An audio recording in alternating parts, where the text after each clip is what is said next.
every level of you not providing funds creates a level of risk. So let's say we have the down payment assistance program that pays the down payment, and your great agent is able to get you closing costs.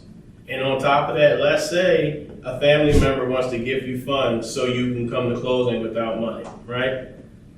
That's great to you that you may not have to pay any money, but each layer is a layer of risk. This person's not bringing any money and their score is marginal. We need reserves.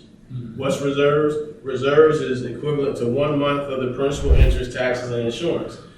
It can either be in your checking and savings account, it can be in an IRA, it can be stocks that are liquid, or it can be 401k. You don't have to bring that to closing, you don't have to provide it to the attorney's office, but we do have to see if something happens, she has 2 months reserve, so if system goes down or she's out of work and she doesn't get workman's comp right away, that she's able to make these payments for 2 months before he or she goes back to work.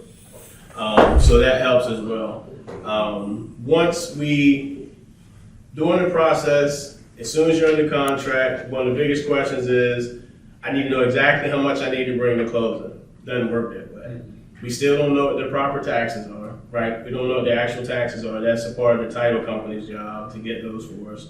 And that could take anywhere from 7 to 14 days, depending, right? Yep, we haven't gotten a homeowner's insurance quote. We might have gotten it to see how much or where you are, but we may not have gotten down to the nitty gritty. At that point, you would talk to the homeowner's insurance company, because I get quotes and then I refer you to them, because you may have jewelry you want to insure. You may have a gun collection you want to insure. You may have an antique that someone gave you that you want to insure. It may be some things you want extra insurance. You may say, hey, I'm looking to get a trampoline. I need extra insurance. I want a dog. It's a show dog. I want to insure it. Like those different things so you get the right coverage, right? So all of those things, we don't know those prices. You will get something called an initial CD to sign.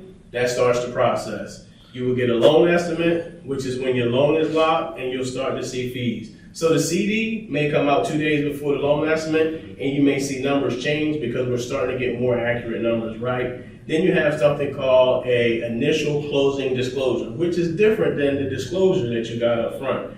The initial closing disclosure, we have to provide at least 3 days before you go to closing to give you an estimate of what has changed or how much you're going to bring to closing.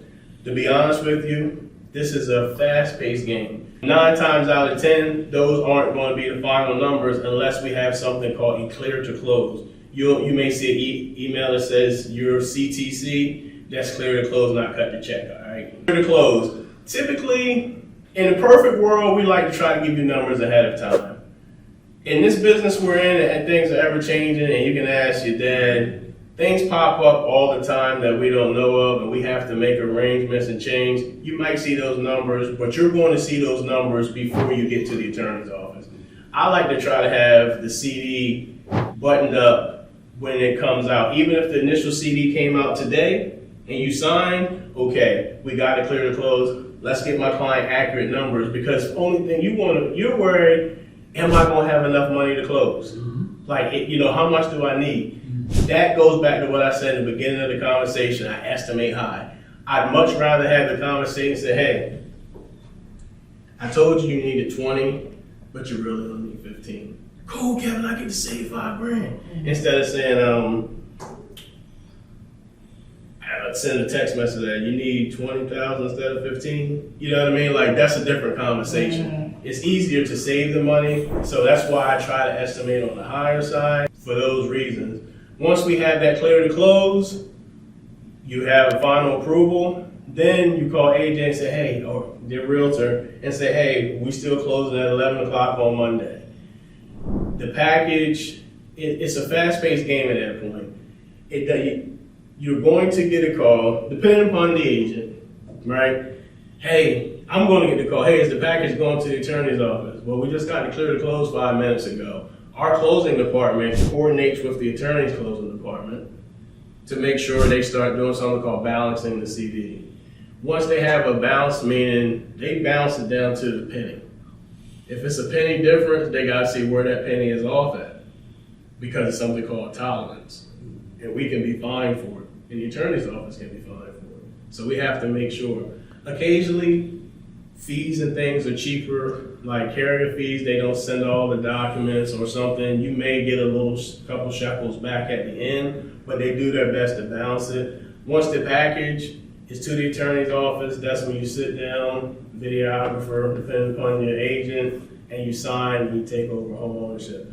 Everything that's on that closing disclosure and that package that you went through, the attorney is going to sit down and go through it with you to make sure you understand what you're signing.